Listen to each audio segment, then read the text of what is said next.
This week's videos are sponsored by Acorns, the money app that makes it simple and cheap to make small yet significant investments.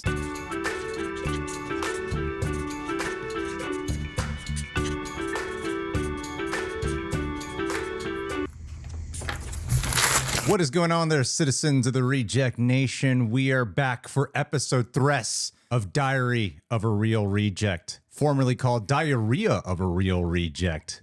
So when I first launched this podcast, I called it Real Rejects Diaries, and I had it back and forth with a few people. This did not influence the decision, but I thought it was a hilarious story. One of the first person I told of who I want to call, what I want to call this is Kristian Harloff. I remember being on the phone with him saying, like, I want to call it Diary of a Real Reject. And he paused for a while. I was like, are you sure you want to do that? I was like, so I felt so unconfident in my idea. I'm like, what's wrong with it? He's like, I mean, it's you got to think about like future guests that you have on it. They're really going to want to go on a show called Diarrhea of a Real Reject. That's so good. Like, no, diary. It was like, no, diary. I said, you said afterwards. Then I was like, I'll just call it Real Rejects Diaries. And then after I launched it, everyone was like, you should call it Diarrhea of a Real Reject. And I'm like, that's what I wanted to call it originally. So I just changed it back. So good. And that's the story of how we messed up the title on the first couple episodes. I said that makes so much more sense. But yeah, Kristian is one of the people who drastically influenced the decision in actually starting up a podcast. And he was one of the first people I told about what I wanted to do with this one. And Kristian and I have a fun history where we were like colleagues in passing and occasionally collaborating. And then one day a phone call of Greg crying led to a lunch. And then we became buddies, and now here we are. It's true, yeah, it is true. It's funny how that happens too. Like we always got along very well and always respected each other. But it was that phone call, the Schmoedown days of like I saw my friend distraught, and I was like, and I don't want to be part of that. I was like, let's have a conversation. We did. And I've always felt that that's the most healthy thing, as you do, where you're having healthy conversations with people, and I think we had pizza, and that always is the best. You took me to a place called Pizza Wagon in Brooklyn. Delicious place. You live in the East Coast now, so we have to do this via Zoom. I wasn't going to drive all the way to Hollywood to use the other set. It's like, fuck that. I'll just use my own studio set. But Kristian, let's hop into the fun and games of this, shall we? Sure, let's do it. My opening question that I want to get to people, I want to make sure I ask this question right up front, and I haven't been. I keep waiting on it. Who was your celebrity crush growing up? It could be actress or character. Well, I feel that everybody probably, if they're familiar with me, they're going to know the answer to this. But if they're not, it's Julia Roberts. Is Julia Roberts? I was going to guess Princess Leia. Julia Roberts, really? Maybe. I mean, you could probably go a little. If you're going TV, you could probably go Alyssa Milano from Who's the Boss. Okay. Or even Commando. She was in that. But yeah, Julia Roberts was the first person I said, "Oh my God, people can look like that." I said, "What?" And then wow. that was the end of me. Wait, so how old do you think you were when you first saw Julia Roberts? Probably like 11 or 12, whether it was Mystic Pizza or whatever it was, or maybe around that. And then, but it was really Pretty Woman was the first one. I was just like, whoa.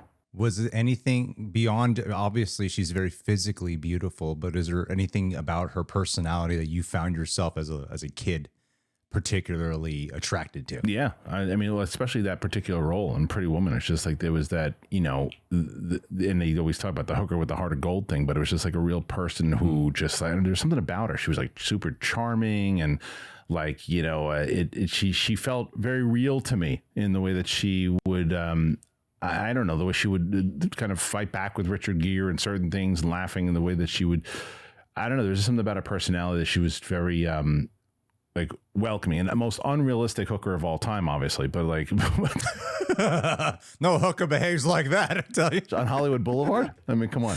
It was just one of the, it was presented as a fairy. That whole movie though, do you know the whole history with that thing and what it originally was and to what it became? No, I don't know actually. That movie it was called like 3000. It was like a dark drama where for a long time, and she was attached to it, but it was a dark drama that, at the end of it, like he kicks her out of the car. She's addicted to drugs. It's like, it was supposed to be like the heavy tale of wow.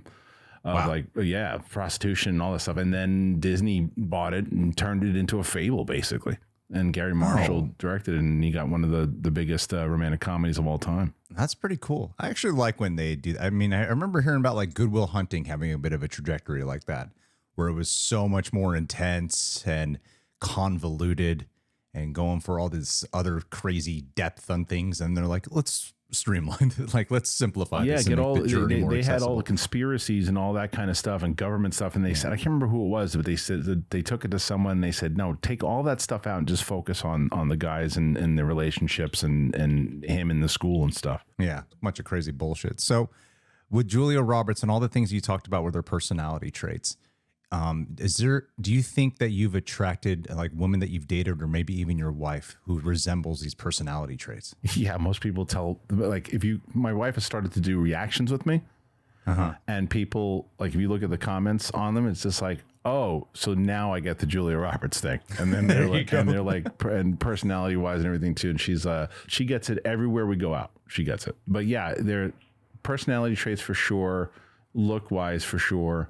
So yeah, and I've always kind of been in that general, you have, like Kate Mulligan always mentions like my type, and that the Julia Roberts type has always been a thing. So like for me, I'm constantly surrounded by women who are very, I really think they're very, like, even my female friends, they're all very strong personalities. Yeah. And I kind of like wonder what it was that I found of how I attract that into my life. And then I was like, oh, my mom, definitely someone who she was the breadwinner. So she was one who was financially independent, while emotionally unavailable with her Filipino side. She was still the strong one between the two parents in that regard. So was there something about, and even like with certain characters that I was very much drawn to as well, in terms of like women characters? Was there anything about Julia Roberts in particular, at least these personality traits that we're talking about, because it might not even be Julia Roberts herself, but just the personality traits that you might have seen that, you must have maybe found something of that from like your upbringing with your family? My family, I don't necessarily know, but I know I've always, like, humor wise, I think even going back to the Julia Roberts stuff, whether it's witty, smart, strong, funny, like those things have always been something for sure. I don't know necessarily family wise or where that comes from in general, but like, it's just something that I've definitely been, drawn to. And obviously, me, like, humor has been a big part of my life. So that had to be something. It's got to be not even somebody who necessarily can throw the witty banter, but somebody's got to be able to take the witty banter, and someone who's not going to easily get offended, but also be able to laugh with me at things. And I mean, that's my wife to a T. She gets we make each other laugh all the time, and that's why that has always been a thing. So I don't necessarily know. I don't know if I can track it back to anything in my family per se of why that is, but yeah, I don't know. I haven't really analyzed it, Dr. Alba. Yeah, that's what I'm doing. I'm like, I go for something a little different every one of these, I noticed. And I'm like, I'm going to go pure psychoanalysis here today on Kristian Harloff. You talked about humor. Yeah. Who were the influential comedians, or better yet, okay, because you do stand-up comedy. I think it might be easy to pinpoint who the influential comedians were. What about film or TV? What would you say there was ones that were the personality traits that you most were influenced by or perhaps adopted intentionally? Chevy Chase for sure. And I see that actually in most of the movies, Chevy Chase, Bill Murray. But like when it came to comedian, my Neil at the altar was George Carlin. My friend who I've talked to you about, my friend who passed away in 9/11, my friend Brian, his dad owned a video store. And at the time, this is before Blockbuster and everything too. It was right before Blockbuster blew up. So like video stores in Queens and everything too. But like you had like a good one. Like he was like the king, and my friend was like the prince because he had a laser disc player. That was like for people who don't know, basically records. The size of records were what DVDs ultimately became on the little ones. These were like these big laser discs, and he had one. He had a laser disc player, and he had all these movies and he had all these things. And he was the first person I ever saw the first Terminator with was him. He showed me all these comedians, and he showed me George Carlin at Carnegie. And I remember just being a kid, like in the same way that I discovered when I saw Empire Strikes Back. I was like, people can, in the same way that the first time I saw Julia Roberts, I'm like, people can talk like this on stage, and people can do that. This guy, and he had no fear, and he was hilarious, and he was goofy, but he was also smart. So Carlin was definitely my main comedic influence. Rodney Dangerfield was another one for sure. Sam Kinison, like those were the guys. But as far as movies go, yeah, I think Chevy Chase. Vacation was one of my favorite movies of all time as a kid, kind of growing up and watching those. But when it's comedic influences, for sure, those guys. And then I used to watch all like Saturday Night Live, like religiously, and I'd go back and watch the old ones like John Belushi and then later on with Farley and Adam Sandler and those guys for sure. Wow. Yeah, I actually, as you were talking, I started one of those it's like Spider-Man opening credits in my mind. I started seeing like the webs connecting certain aspects of like influence. Even some of your smile sometimes looks like young Chevy Chase to me, now that I think about it. Love. I mean, that's Chevy Chase, Dr. Rosen, Dr. Rosen penis, Dr. Rosen who? Dr. Rosen. So have you seen all of Chevy Chase's movies, like the early ones? I haven't seen them all. Have you seen Fletch? No, I haven't seen them all. Dude, I can't wait for your first reaction. You know I watch your reactions all the time, right? Really? There's a lot of them. I watch your reactions. I mean, not the whole crew all the time, but for you, I watch a lot of your stuff for sure. You got a family to raise, Kristian. These are hour-long videos. I don't know if you should be watching our videos. I know. Well, the ones I haven't seen. I mean, the ones that are like my favorites. And I think that's why you do this so well, is that you understand that the people that like just love these movies and want to rewatch them like with you, and you have them like experience them for the first time. I'd love to see you. Because you got a good sense of humor too. So like Fletch, and you've seen Caddyshack, obviously. Yeah, of course. Okay. So yeah, I'd love to see that. The first Fletch is incredible. The second one you can do without. Did you watch any movies with your family growing up? My dad all the time. Yeah, my dad was probably one of the main reasons I did this and knew I had such an extensive film interest. I think is because my dad would take me to the movies every weekend. And it didn't matter if it was anything like it was like most people. I noticed this as I was getting older and saying like most people would go and they look, what's coming out this weekend? Is anything you want to see? No, I'm not going to go. My dad took me to the movies every weekend. And it's like, who's in this one? I'm Bruce Willis. I don't know. Is it any good? Color of Night. That sucked. But we watched it. And we would just go, we would see one or two movies a weekend if we had the time.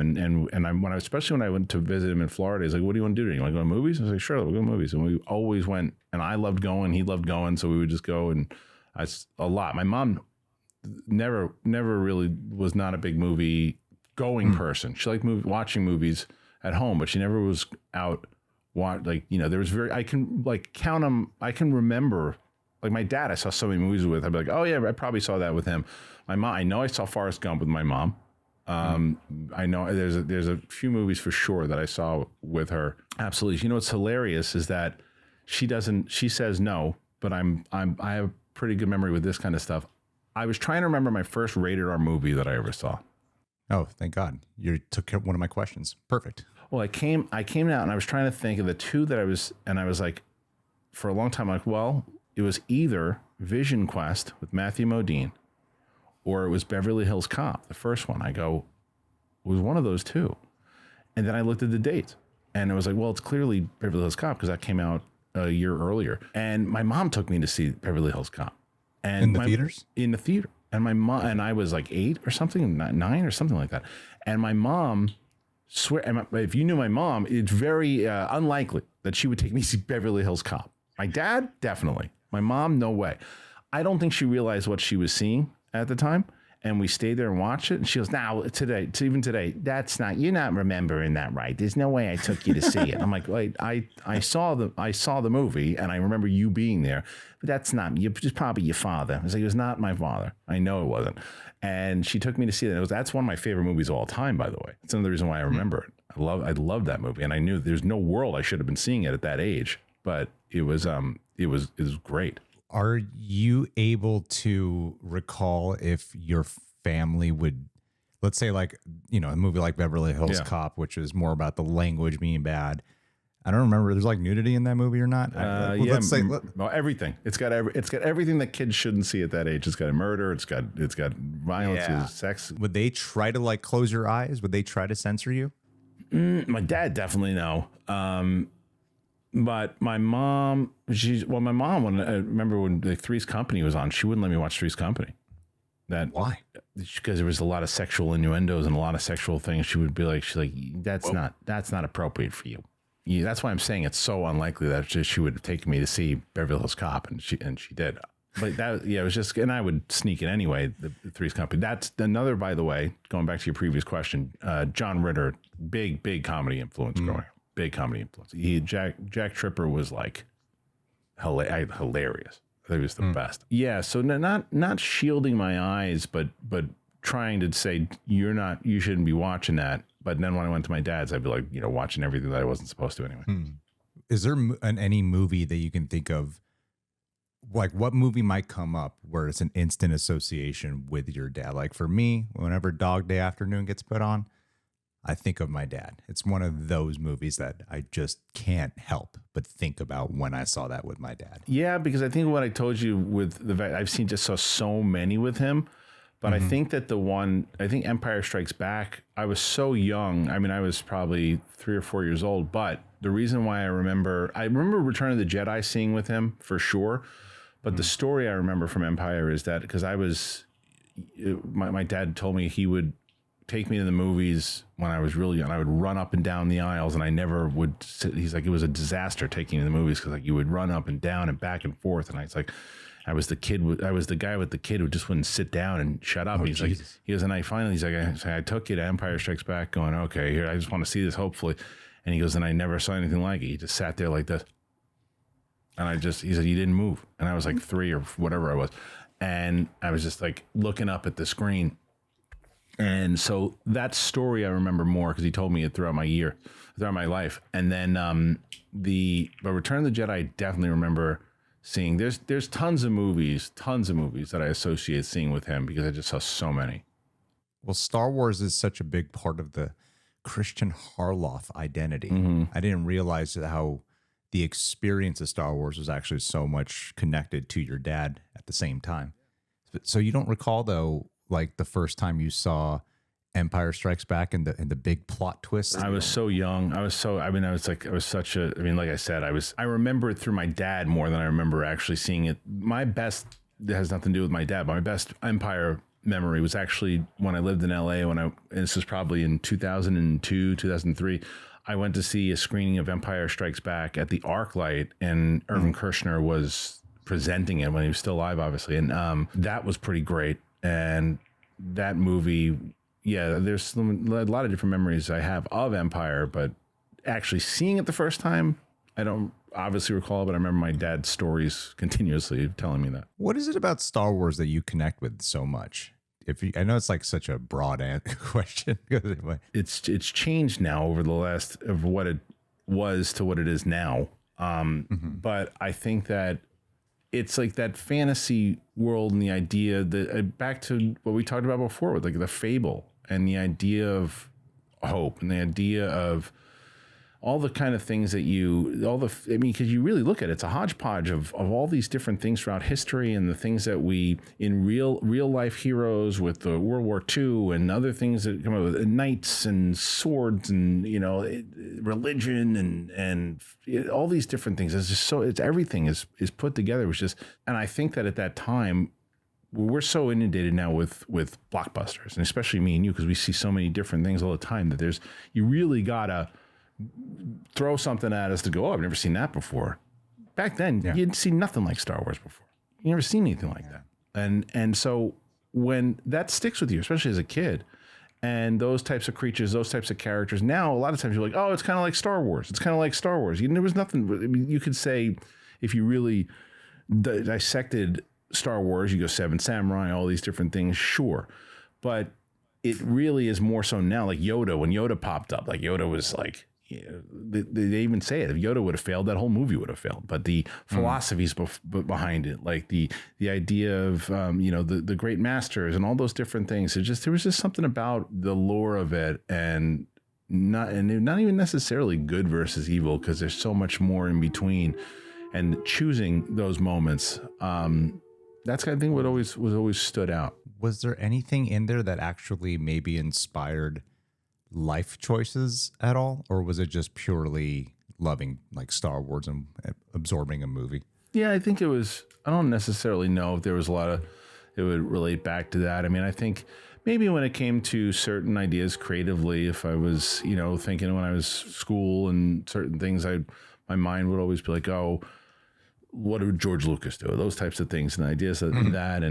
And coming up with, when I created a comic book idea, and I definitely was like, oh yeah, I wanted to do a science versus magic type thing. And that was obviously influenced by Star Wars. So I think in that aspect, creativity, sure, absolutely. There's always certain things that come in there. I listen to the John Williams music to stay inspired all the time. And there's do you know Samuel Kim? I definitely know the name. So he's a YouTube music guy, but he does great renditions of Star Wars stuff. I think they should hire him, to be honest. I think that's one of the biggest misses that they've done in the last 5-10 years is that their musical choices, they've been fine, the music, but it just hasn't, they haven't had the flair.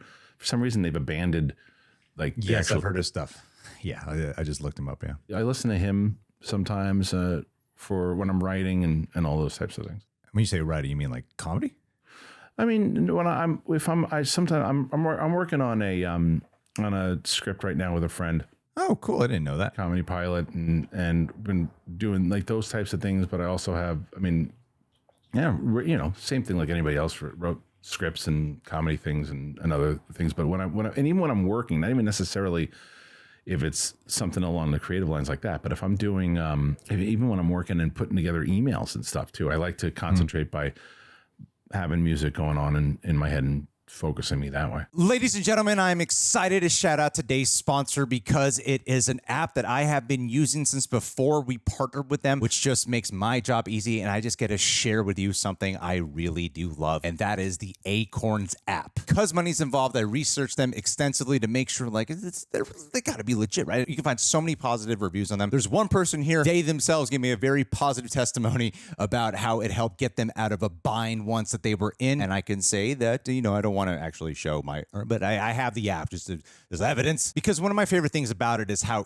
easy they make it for investing. And that's something that I think is really important. It's really hard to get ahead in life for someone like me who doesn't have a 401k, who really does need to invest money so that way I don't have to just work for money, but have money grow for me, have money work for me. It's an absolutely amazing start. Best part is you don't need a lot of money to do it. You can literally start with your spare change. They make it easy to automatically start saving and investing for you, your future, your retirement, your kids, whatever it may be that you want to invest money for. Like I say, you don't need a lot of money. You don't even really need expertise, which is the best part. Acorns recommends an expert-built portfolio that fits you and your money goals, then automatically invest the money for you. So it takes a lot of the stressful decision-making fatigue out of the process. I just love how I can let it do its thing, and then I can just check in with my app like a month later, a couple months later, see how their awesome dollar roundup or whatever my money investments I've gone into. Literally, it's just awesome to see it grow. Plus, now you can open an Acorns Later IRA and get up to a 3% match on new contributions. So it's extra money for your retirement. Cannot stress it enough. It's made investing, especially as a jumping off point,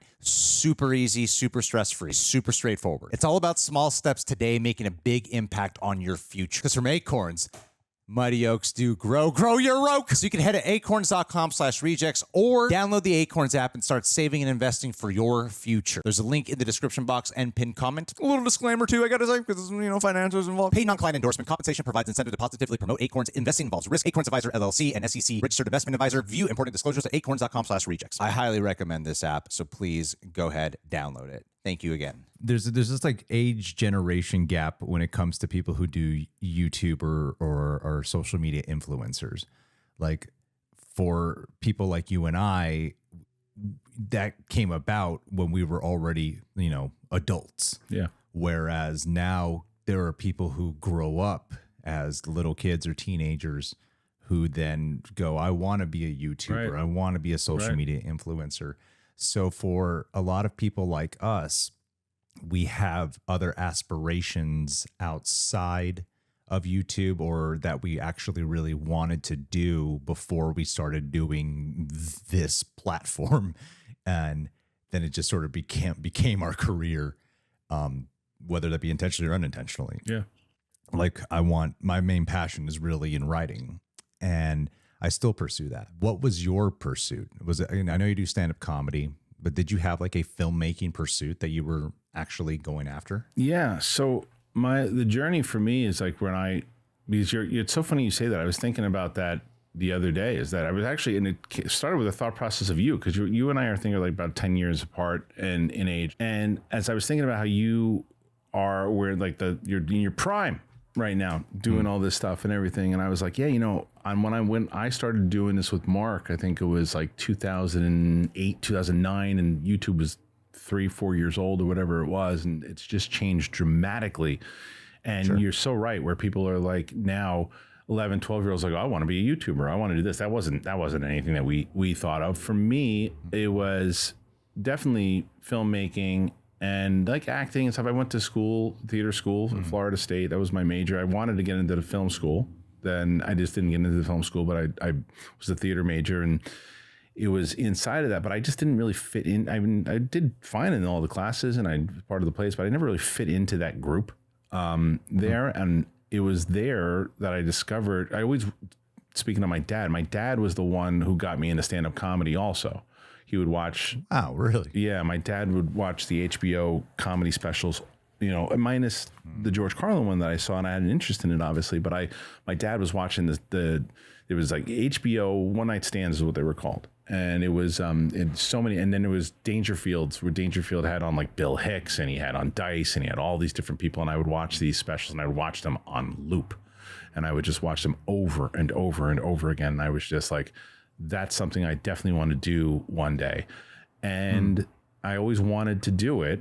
And it was when I was at Florida State, and when I was there, I saw this, at the theater school, there was a thing that was pinned up to the board, and it said, you want to do stand-up comedy?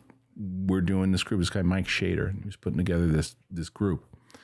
And so I called him, and I never done stand-up before. And he's like, and I called him up, and I was like, hey, I was interested in seeing what I could do and how I would do this, because I didn't know. And he's like, oh, well, send me a tape of you doing stand-up for like 3 or 5 minutes. I'm like, I'm doing stand-up for 3 or 5 minutes. I'm like, thanks a lot. Never called him back. I was like, forget it. I'm not doing it. I was like, I don't know what the hell, 3 or 5 minutes. What am I going to stand in front of the mirror and tell like jokes? I don't know what to do. So I didn't call him. So about 3 weeks later, a month later, he called me, and he's like, you never sent me your tape. I go, I got to be honest. I don't have a tape. I've never done stand-up before. Yeah, so I don't really know to do it. He was like, he said, would you meet me for like lunch? And I said, sure, I'll meet you for lunch. Why not? So I met him for lunch, and then he's like, why don't you just, and I told him all basically the same stuff I just told you about, all the stuff that I had done with my dad and had an interest in it. And he's like, well, come, try it and see if you like to do it. And so what's crazy is that, and I didn't realize this until many years later, when you're starting in stand-up, especially in California or New York, if you get up on stage and you can find anywhere to do 3 minutes, it's a blessing, right? It's a blessing to find 3 minutes anywhere to just be able to do it. I was doing, they're like, okay, you start out, you can do 10 minutes. I go, great, 10 minutes. I was like, that's it? And I didn't have any jokes. I was terrible. So I was like, sure. So I'll do the 10 minutes. And I did. And I relied on drinking and other things too. And that didn't work. And I stopped doing that because I was like, it's not what I want to be, some screaming mess. I need to actually kind of formulate if I want to treat this right. So I started doing it more with them and realizing I really enjoyed doing it. And the funny story, and he tells this story on his show all the time, but Bert Kreischer, first time he ever did stand-up was at this place with me called Potbellies. And so Bert had this whole, like Rolling Stone did this whole article on him, and they did, and like they were looking to see him do stand-up. So he came out and he had a drink, and I walked up to him and I said, well, if I can tell you, and mind you, I'm like 20 years old at this point, and I'd just gone through this. And I said, you might not want to do drinking before you go on stage, especially for the first time. He goes, why not? I go, because you're going to rely on it every time you do it.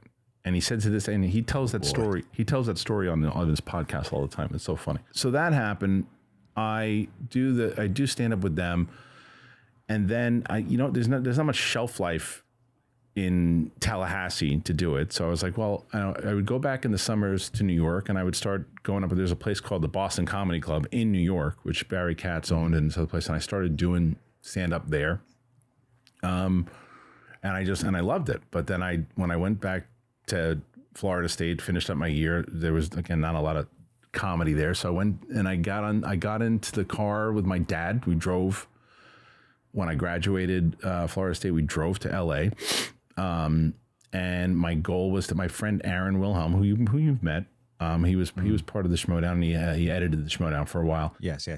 He helped me get a job at this company called Intermedia, and it was just answering phones and doing stuff too. And my goal was, okay, I'm going to write, because my goal was to be a writer when I got out, because I wanted to do more writing, and I wrote some scripts when I was at school. I did a film when I was there, and You wanted to write like screenplays, TV, and all that kind of stuff. And I was like, okay, and I wrote a couple of things, and that's what I'm going to do. So I went out and I said, well, you know, comedy, if it comes back in my life, it comes back in my life. And it hadn't. And I hated working at Intermedia. I just hated it. I was answering phones. As you know, Greg, you and I are not 9 to 5 people. We're just God, no. And I was trying to convince myself to try to do it, you know, and that's happened a couple of times in my life, but that one in particular. And I was there for a bit. I'm like, this is not working. And I actually back then when I first got out there, I contemplated. My dad just brought this up to me recently.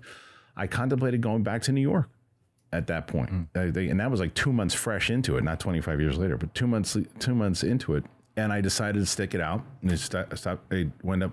I don't know. It was like mutual at the Intermedia thing where I stopped. And then I think you've heard the story a million times about how I got back into stand up with the Sarah Silverman thing. Mm-hmm. So like that whole thing happened. And then after that whole Sarah Silverman thing went down, I was like, you know what? I'm going to start doing stand up again. So I did. And stand up was part of my life for, the next 15 years. How do you feel about it's kind of like a stand-up revolution of things that I've been noticing. You know, like you brought up how the HBO specials used to watch and they used to feel like special, you know, like an occasion. Now everyone's getting like Amazon specials or Netflix specials, but a lot of times comedians can just take matters into their own hands and make a YouTube special. You know, the comedian Josh Johnson, who's sometimes on The Daily Show, has had huge stand-up specials, and he seems to put them out on YouTube like once a week now, you know, and he's amazing. And I discovered the comedian just recently. He's pretty popular, and I didn't know about him until like a week ago. Sam Morrill. Yeah, we had him on our show. Yeah, he's so funny. He's hilarious. Like his sense of humor is so much my kind of that dickish sarcasm kind of humor. I love him a lot. And I'm also noticing that there's the way how comedians are. They've become like our modern day philosophers for some reason, in a strange way. I mean, how do you feel about the way how comedy has sort of evolved into something that really seems to not comedy movies, those don't even really exist that much anymore, but like the world of stand-up comedy in particular really seems to be a thing about conveying messages now. And when I feel like some comedians really aim for that, and other comedians just want to be funny. I think it's always been there, man. I think it's always been there. Just a matter of there's just so much in the same way. There's so many different ways to get it now that you're just more aware of it. But like Lenny Bruce was doing it years and years ago. Lenny Bruce, Bill Hicks, George Carlin, Richard Pryor. Sam Kinnis, and there were tons of people. There was just a matter of there are more and more. It's those guys that cross the limit past the idea. I mean, George Carlin was a guy that started as the hippy dippy weatherman, you know, and then he was doing goofy stuff, and he does this is not what I want to be talking about, and he kind of switched up and changed. I mean, now you look at someone. To me, the person that I think is Bill Burr. Bill Burr to me is the guy. I think he's the best. I think Bill Burr is the best because he to me is, the best now, you know, in the same way that if I look at like old school wrestling thing, you had Randy Savage, who was one of the best back then, and now you had The Rock years later. You know, it's the same way. And I think that Burr was in that George Carlin doc that they did on HBO that I saw.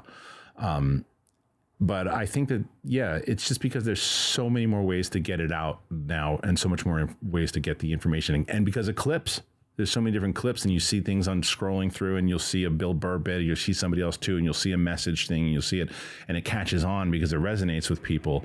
So I think it's always been there. I just think that there's more ways to get it, and there's more opportunities for, like you just mentioned, in the way that somebody can do a YouTube special and get those clips out there. I remember back when YouTube was just starting, and my friend Mark Hatchell, who's a comedian, and he was at this Comedy Store, and I had put one of my sets up on YouTube. He goes, I wouldn't. I was like, I wouldn't do that. And I said, why? And he's like, because you never know who's going to be looking at that and stealing your stuff, because we didn't know what how the internet was kind of working back then, you know. So, and I remember I put a set from like did at the Improv or something. And I was like, maybe I shouldn't do that. I don't know. But anyway, so I just think there's a lot of ways to get the information out there. I think it's just crazy how, like nowadays, like when a comedian like Joe Rogan or Chappelle, who often are the ones who seem to provoke the most. Yeah. And a lot of times now, like context of comedy is especially taken out. The fact that they're sometimes they're just aiming to be funny, and they're taking this sentence and making it sound literal now when you put it in quotes on a text form, you know. And it's insane to me to see how comedians are like, you just look at like an individual, and they don't have like a PhD or something, or really they're just observers of normal people who are funny observers, and they have now become like the voice for the people. And it's a really fascinating aspiration to me. I don't know. There's just something so strange to me about it. Yeah. But going back to everything about with your dad, one thing that was popping in my mind was you as a dad. You're a dad now. Yeah. Is there anything with your children that you have shown them, like whether it be a movie or a show, that has really brought you that joy of bonding with them, as, you know, like, oh, watching this with them really did something special for me? Well, so that just happened last night, actually. It's funny because my daughter, my oldest, she's going to be 13 in December, and she likes Pearl Jam, she likes Nirvana, and then this weekend she was like, you know, I really like Queen. And she was telling me, she's like, she's like, people think I'm a poser if I say my favorite song is Bohemian Rhapsody. I'm like, is it your favorite song? She's like, yeah. I go, then no, you're not a poser if that's your favorite song. I was like, you know, I was like, you know other songs, right? You know other things that you like? She's like, yeah. And so we were watching, she wanted to watch Megan, that movie Megan first. So we watched that together. And then afterwards she was like, you know, she wanted to watch some Queen stuff. So we watched that concert that they did, basically the one that they cover in the Live Aid one. Yeah, the Live Aid one. And we watched that, and we were watching Freddie Mercury, and we went through a couple different things that we did, and that was really cool because I to be honest, I was supposed to. My youngest was sick all week, and so it threw off like my whole. My wife was supposed to come in and do stuff with me. That got thrown off. We didn't react to Agatha. I didn't get a chance to do the Penguin. I was still, all last week was shot because my little one was sick. So like last night I was like, you know what I'll do is I'll watch the Penguin, and then I'll at least do just immediate reaction afterwards and get that out there.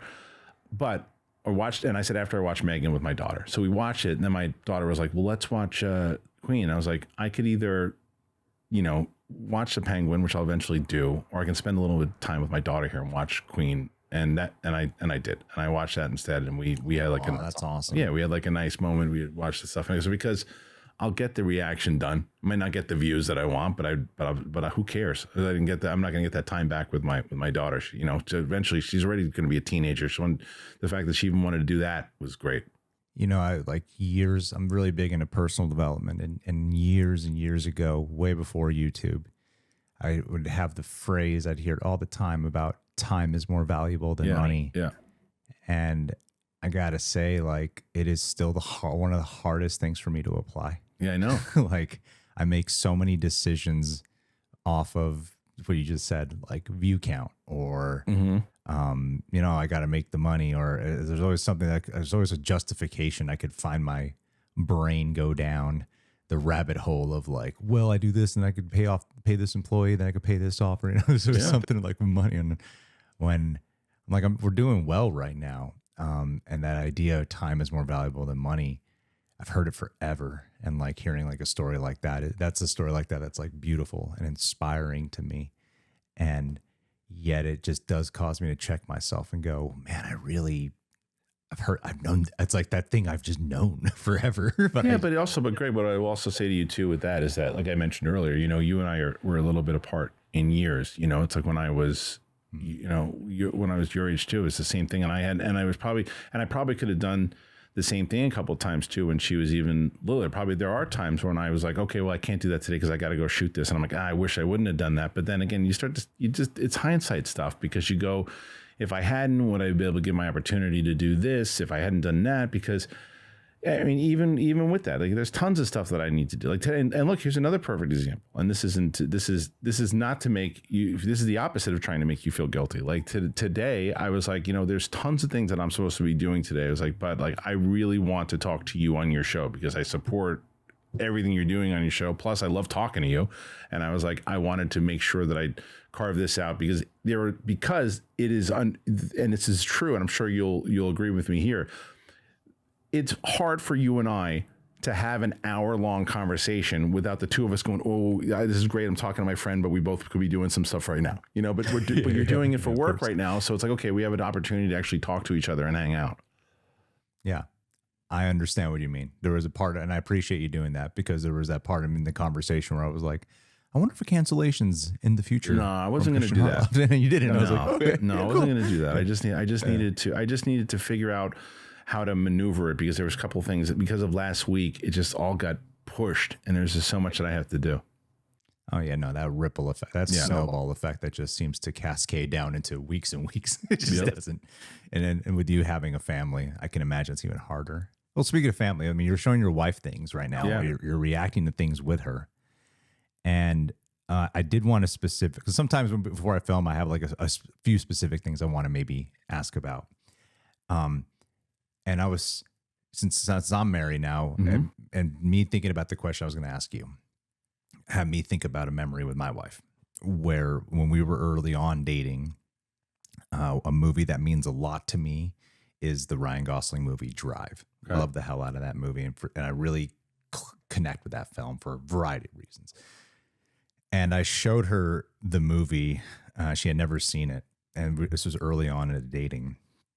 And then the moment I don't know how well you remember it, but there's a moment where they're at a hotel, and then bad guys show up, and then Ryan Gosling just murders the shit. A hammer, right? Is he the hammer? It's the scene right before the hammer. It's like it's in the bathroom. He takes the shower curtain head and stabs someone to death. And my wife, then girlfriend at the time, or just someone I was actually just dating at the time, she like got up from the couch and started freaking out. And she's like, oh my God, he's a psycho. And then she was so into the movie because of that. And she was like leaning forward and laughing and smiling. And I was like, oh my God, that's like, that's wife material for me right there, because she's not like put off by this. In fact, it made her so into the movie. Is there a movie with your wife, even though you're introducing her a lot of new things right now? Was there a movie with her where you had some type of like moment of love that you felt? The movie itself, it's so funny because my wife has such, there's times that she has total opposite taste, and like she will watch them and she bails on stuff all the time. So one of the reasons I am glad she's doing stuff on the channel, because she won't be able to bail. Like, she kept bailing on the Batman. I'm going to make her watch the Batman. So there are things that she'll watch. It's hard for her to watch like people hitting each other. So I'm going to make her watch the Rocky movies. And like, and she did see Warrior when it came out. She loved it when it came out. That's the other thing. She won't rewatch stuff. She's like, I saw it once. I don't ever need to see it again. And I'm like, that's so not true, because there's so many things you can pick up and things that you forget.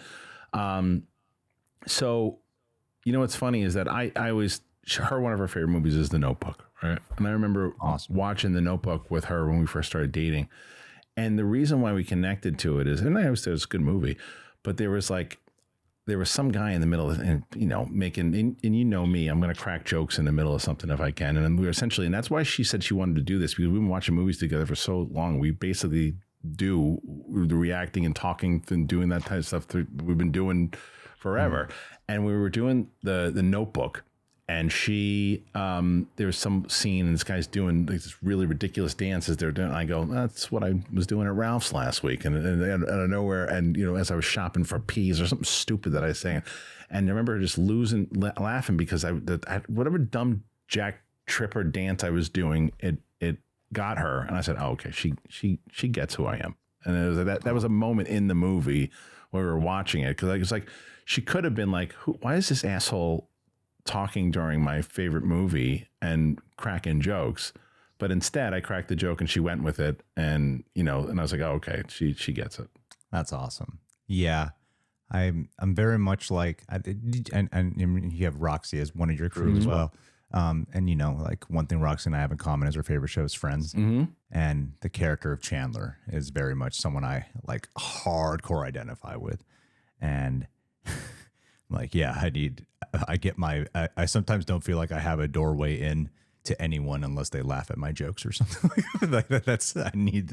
Well, because you and I also will take that chance with somebody in the room, crack a joke. And if they get it, you're like, oh, I feel comfortable around that person doing that. Exactly. If they don't get it, then you're like, I don't, you almost feel like you can't be yourself in front of the person because you're like, oh, they're not going to get the joke. I got to watch what I say. And it's like, and that's not what I do. And that's not what you do. So it's like, forget that. I don't want to be around that kind of person.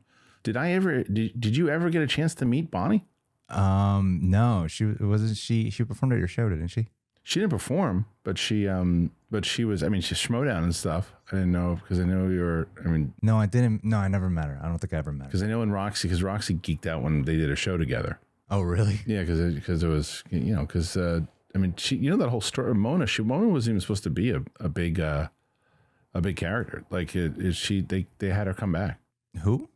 Bonnie Somerville from, you know, she was in Friends. Who is she in Friends? Wait, let me see her face. Mona, she was Ross's girlfriend. Mona.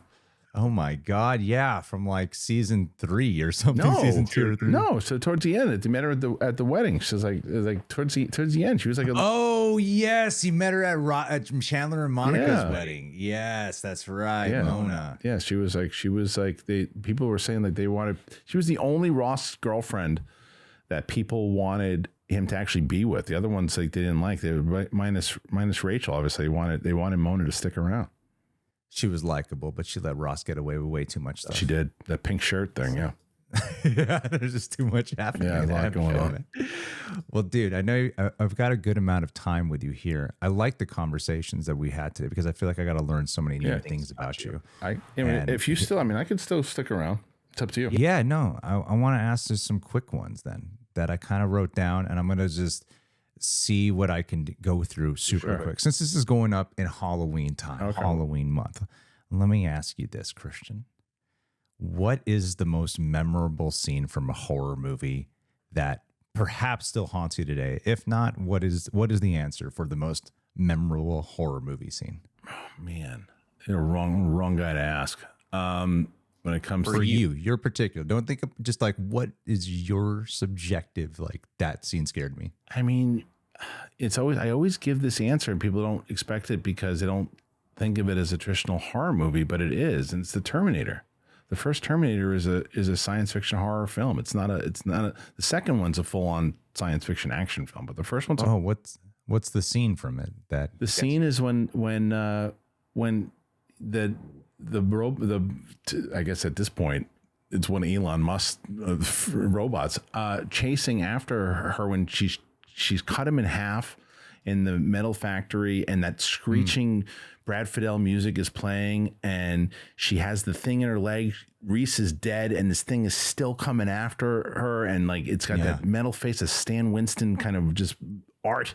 And it always stuck with me. I can hear it as I'm telling you right now. I can hear the music screeching as it's getting harder and harder for it. And she's like, you're terminated, motherfucker. Yeah. And like that whole thing, it's like that, just leading up to that always stuck with me. Do you remember when you saw that scene?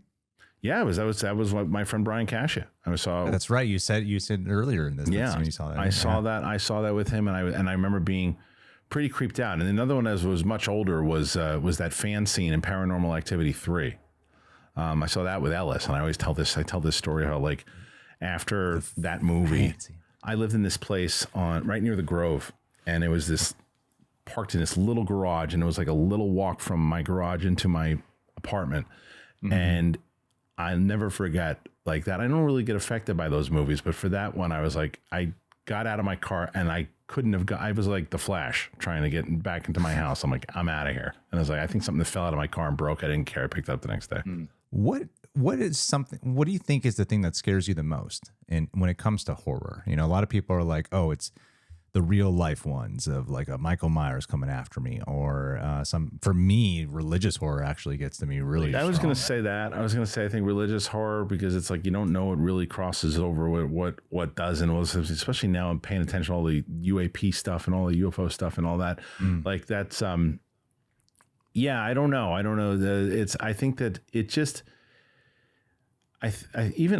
so right before I had never seen Smile before. So I just reacted to that. And it's not like that movie's not going to stay with me. It's not creepy, but it's when a movie is shot the right way. It's a movie that the music's the right way, the angles, it really can be anything, but it's a matter of how it's brought to life by the director, like even like Long Legs was another one. Long Legs, for the most part, there's some creepy stuff going on in that, but it's the way that it's shot. It's the music, it's the performance in it. I think it's all like Shining is another one. It's just all a combination of how it's kind of strung together, and The Conjuring. So there's like so many different movies, and it's not like one particular thing that always gets me. It's just a matter of, because you can have somebody who has a creepy premise who executes it so poorly and goofy that you're like, that just doesn't. That's dumb. But I know you guys just watch like the Terrifier things. Oh God, I'll never watch those. Like I'll never watch those movies. Not because they're not pleasant. So I mean, they're not because it's going to scare me. It's just because like I saw a part of your reaction and you're like, oh my God, I can't believe they're showing that. Why are they showing that? I'm like, I don't need them to show that. Like, I don't, to me, that's not what I go to the movies for, but I'm not shitting on anybody who likes to watch that stuff. It's just for me, I don't respond to that stuff. They are weirdly, because the first, I would kind of compare, how Terminator 1 is like a simple, straightforward sci-fi horror thriller. And then the second one, like, maintains that, but it becomes so much bigger and more character driven and expansive. And that's kind of what Terrifier 2 does. Oh, really? Is like, oh, there's like so much more character and it's a way longer movie. Okay. So there's something really compelling about it, but it is only scary in the sense of, I don't know how violent this scene's about to get. Like, it's not scary because of like this scene is scary. It's scary because you're like, how much can I endure watching whatever gore is about to happen on screen? Yeah. I get that kind of stuff. That's not for me. Yeah, it's tough. That's a tough one for me. What is a movie that I would say unexpectedly made you cry?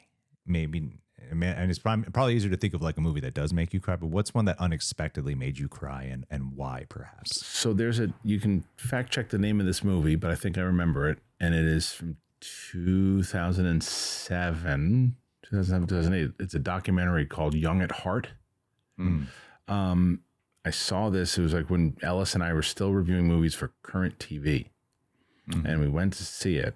And it's a documentary about these like old people home. These old people that sing choir, and they bring them to sing across the world or across the country, and they're dropping like flies throughout this movie because they're old. Oh, really? Yeah, they're old. And they're like, you start to attach to these people, and you start to, and then they're singing Coldplay and they're singing all this stuff. And I remember being there, like these tears streaming down my face. I'm like, this is brutal. I wasn't expecting this. And I think it's called Young at Heart. I think it is. And it was a 2007 documentary. The other one that got me was Fruitvale Station. That was the other one that's the only one I haven't seen of his. Fruitvale Station. Oof, prepare yourself.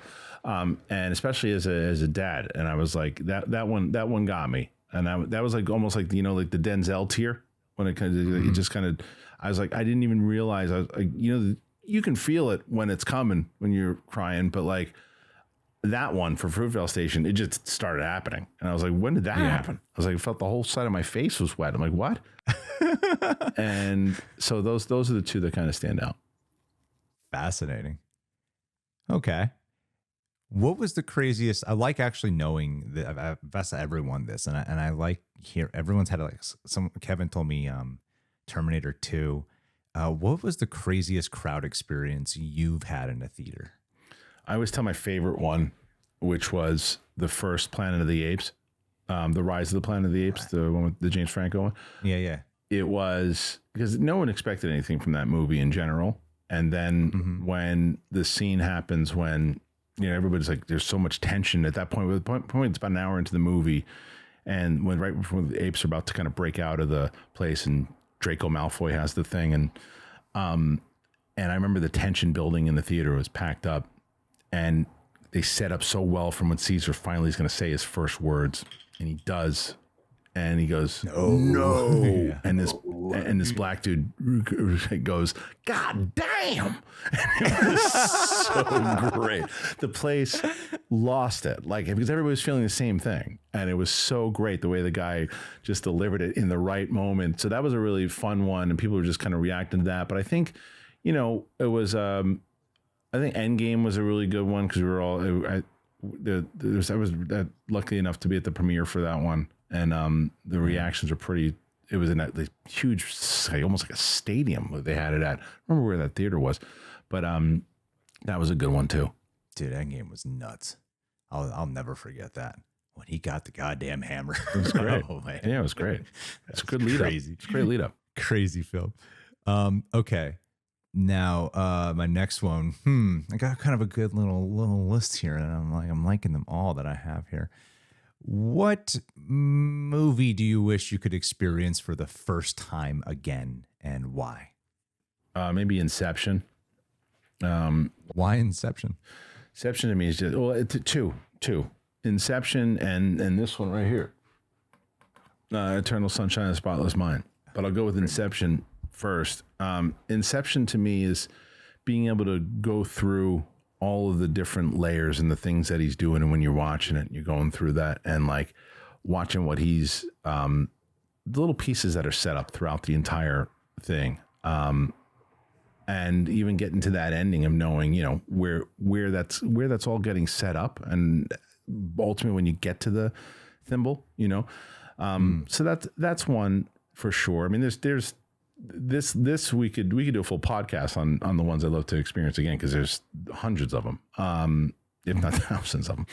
And then Eternal Sunshine is another one. Even though I feel like that one was, there's two movies that were very therapeutic on when I was dating someone for a long time, and when we broke up in 2004, and the two movies that really were therapeutic were that one and Closer, speaking of Julia Roberts. Those are the two that were super therapeutic through that. So experiencing that one again, even though it's just such a great representation of real relationships, like when you minus the science fiction, you know, layer of what's going on with it, but like the ultimate, what that's about, the ups, the downs, like the ending of that movie. You've seen the movie, right? I love it. It's one of my favorites. It's one of my favorite movies of all time. And so the ending of the movie, when she goes, "You're going to hate this about me," and he goes, "Okay, you know, okay," and that's what it is. Okay, no, we'll go this together. We tried to fix this thing that we shouldn't have tried to fix, and let's just be us. And it either works out or it doesn't. And then you know, but we're not talking favorite movies, like things like inspirational. This is another inspirational one, like Pump Up the Volume. I'm assuming you've seen that. Pump Up the Volume? You've never seen Pump Up the Volume? No. Oh, dude, it's the whole reason I wanted to be a broadcaster. Is that really? Oh yeah. Who's in that? Christian Slater. It's. I feel like I see the cover of it. Yeah. It's essentially that. That's the cover of it. It's just not. It's not in that kind of 80s form. I can't see on my end. I can't see what you. Oh, you can't see. So you'll see it. You'll see it in the recording. But it's. You can't see this. Or you can't see it on that end. No, I can't. All right. Anyways, I could also Google it and I'll get it right. It's so what it is. It's a 19. It's either 90 or 91. Christian Slater is this kid who he's a kind of an introvert, and he moves to this school in Arizona. He's from New York, but he moves to the school from Arizona, and his dad gets a job at this school, and the school is that they have like really good high SAT scores, but something's going on there. All the kids, like the bad kids, are either dropping out or something happens and they're getting kicked out. And so at nighttime, what he does is this is again before the internet and everything too. He has a microphone in his garage. He's pirate radioing. He finds a way to broadcast, and all the kids in the school are listening to him, and he becomes like this DJ, and he calls himself Happy Harry Hardon, right? And he's the only and he's able, and you talk about being influential and saying a word. And there's even a scene where he's reading a Lenny Bruce book, but he's able to kind of come out of his shell and talk to people, and he becomes like this big figure and starts like this whole revolution at this school to get to the bottom of why this shit's going down at this school. And it's pretty awesome. I watched it not too long ago. Damn. Okay. Yeah, that sounds like actually, you really sold me on it. Yeah. Christian Slater, man. Yeah, it's great. It's a great 90s movie, and it's really the two it had to. I was like, when I was thinking of the things I wanted to put on the wall, it was like, I gotta put Harry on there.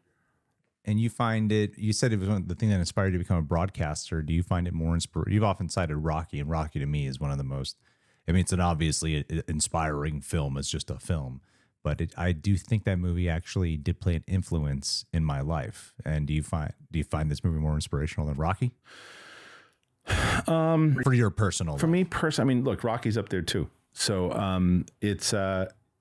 Rockies are some of my favorite movies of all time, but I think when it comes to broadcasting in particular, this one's a little bit more inspiring to me, because as far as broadcasting goes, because it's what the movie's about, right? And it's also about being able to, like we all have, it's like finding that voice, because I've been in that room where what he does, he just kind of walks around campus and he doesn't really talk to anybody and just kind of nods his head. But when he gets behind the microphone, he's on, and here it comes. It's like, this is who the person really is. And that to me still, it speaks very true. Oh, that's cool. Damn, what a solid answer. What's your favorite Rocky sequel while we're on this topic? I just wanted an excuse to talk about Rocky. What's your favorite Rocky sequel? Well, you know, it's funny. So I'm producing Matt Serra's podcast, right? And I was actually on his show where we did the episode of the Rocky movies. And we talked about my favorite Rocky movie changes all the time. It could be at any given day, it could be 1, 2, or 3. It's always 1, 2, or 3. If I woke up tomorrow and I said, you know what, I think today is 2, but it's always 2. 3's on my wall. I know, well, actually 3's on that wall, 1's on that wall. But I would say there's so many inspirational things about 1, just the making of it and everything and how it came to be. There's a lot. I don't know. There's so much I love about all 3 of them, but I can change it up at any given moment of which one is my favorite out of the 3. I was in the car yesterday, and for some reason I randomly thought about Rocky 2. Great movie. Just yesterday. And it might have been because of all this talk about like Joker and what it is as a sequel and blah, blah, blah. And I was like, Rocky 2 is probably the most under-recognized category of a film that is a part 2. Easily. I'm like, it is a perfect part 2. Yeah. It's like when you watch Rocky 1, like, what do you really do? Like, I can only imagine at the time, like, what do you do after Rocky 1? Right. You know, it's kind of like a perfect film. Like, what do you do? And then he comes out of Rocky 2, and it's just a solid continuation of the story and him becoming the champion at the end, and like going through I love the storyline of him going through the media and like not liking the bullshit of it and realizing he still has a fire at heart despite and how scary Apollo Creed becomes in that movie. Like when they cut back and forth to them training, I was just like thinking about, that is a perfect part 2 and then it's like, man, I don't think people often recognize that because the franchise is so big. Right. But if there was only 1 and 2, I'm like, that's a perfect like 1 and 2 combo. Right. 2's great. 2's great. And it's less about just the fight of him winning, and it's all about the things that he's got to go through in order. He tries to take the time off he tries to retire, but he can. He wants to make sure he's providing, and he tries to do everything he can. The same in the juxtaposition of that of Apollo trying to let his ego just subside. He's taken that win. He could continue on and do it. The guy was 49-0 when he fought Rocky. He was 50-0 when he was going into that fight, and he did not need to fight Rocky again. And that's why Duke says to him, he goes, I saw you come after that man, and I saw you beat that man like no man's been beaten before, and the man kept coming after you. We don't need a man like that in our life, baby. And so like that whole thing, like the back and forth of the 2 of them and leading up to it, and that's why it was so brilliant to have him lose in the first movie, because you can get to that. And the fact that the other thing I think that is understated is that Stallone directed that movie, the second movie. Yeah. And people don't talk about that. Excellent job with it. Yeah, that is a perfect sequel to me. I think Rocky 3 is a lot of fun, but yeah, I think Rocky 2 to me is like, oh. 1 and 2 are more solid as far as overall films with the story, and 3 is like, as we were talking about with Terminator and everything, 3 is more the spectacle, right? But the reason why I loved 3 so much, especially as a kid, as a big boxing fan, is 3 is the most boxing you get in the movies. I mean, Rocky is defending the title 10 times. You get the 2 fights with Clubber. You get the Thunderlips scene. You get all those things. So there's so much going on in it, and it's still, even though people make fun of it, it's still one of the most emotional scenes with Mick. It's devastating. That one's devastating. That scene still chokes me up every time I watch it. I mean, yeah, the story of a man being humbled while he's on top is a very, very compelling. Like I like a lot of the concept of it a lot. I love too, like, oh, he doesn't really know how to box. Like that concept of like, he's actually not that great of a boxer. Yeah. And he has to learn to become a great boxer while he's a champion. Right. Like, He's a bruiser. He ain't no boxer. He's a bruiser. Yeah, it's a great. I love those movies so much. I grew up. I definitely like. My dad had like before Rocky Balboa came out, and he had the red box that was like the 5 movies, the 5 DVD collection, and I think something that's so great about the Rocky movies that I think a lot of action movies don't have is those fights, and even the Creed movies don't really. Like Creed 3 did not give me this, because Creed 3 was it's a good, I really like Creed 3. I think it's a really good movie. But the fighting in the ring itself. Yeah. Like when Rocky's getting hit, you feel like you're getting hit. And then when he's hitting back, you feel like you're hitting back. Yep. And there is this like cathartic connection that you are having in the fights that you don't. I think that lasted all the way up to Rocky Balboa. Honestly, like that. I like when he's in the, for some reason you really feel like you're getting hit and you feel like you're hitting back. Yeah, that's true. I love all the way. I mean, even like the cheesy ones, like fighting Drago and stuff. Like I really think those movies excel at that. That most action movies don't even get down. Me too. Yeah, they're definitely in my. I always talked about this with Ellis when we were doing stuff, and he still asks me to this day. I'm like, I wanted to do a video, and I've never done it. My top, like, I don't know how long it'll take. Probably take me, I guess, a course of 3 or 4 videos to do it, but to do my like top 100 movies, and like those movies would rank pretty damn high. At least the first 4 would rank pretty damn high. But yeah, so they have a special place for sure. Absolutely. Well, I think this is a good note to end it on. Okay. I think I asked you a lot of good questions. Did I? Yeah, I think so. I took a really soft-spoken approach today. Very NPR. Yeah, I don't know. It's maybe because I'm like totally by myself in this room. Yeah, and I'm like I'm really just gonna be really soft today. So funny. Are you at your house? Yeah. Is Olivia there too? Here. No. She's in the other spot. So funny. Every time. Now that's the one thing that I don't get anymore is if I'm at an event, Olivia doesn't ask me if Olivia never thinks I remember her name. I know, that's the best part. It cracks me up. That was such a funny day. That was my favorite. Yeah, there was a day where there was what movie was that? I don't remember what movie it was. It might have been Indiana Jones. I don't know. No, it's like a Marvel movie. It's like Eternals or something. Or something. I don't know weird. something. It was at the Kodak or whatever. And yeah, the Kodak Theater for a Marvel movie, and bumped into you on the stairs. And I was with Olivia, of course, and you said hi to me, and we're talking. And what happened? Olivia was like, "Hi," like you don't. No, it wasn't a matter of hi. It was a matter of she said, "You don't remember my name or something, do you?" Oh yeah, that's right. She challenged you on that. Like, yeah, it wasn't that I didn't say hi. It was the fact I didn't know. She's like, "You don't know my name." And I said, she's like, I can't remember what it was. And I was like, I'm never gonna forget her name again. And then when we were at the Comedy Store, she's like, "You don't remember my name?" I was like, I do. And I think I cracked a joke about it too. Yeah. That's funny. You were high that day. That's very true. All right, guys. Well, Kristian, thank you so much for taking time out of your day. I know your kids have been banging on the door, being like, "Daddy, I really want to spend time with you." And You know, they're not here right now. can't. That's a good. I'm about 7-8 minutes away from them, and that's the beauty. Is I have my own studio now. It's the beauty. That's why I moved. Yeah, that's why I moved all the way back to New York. Because I could have a studio.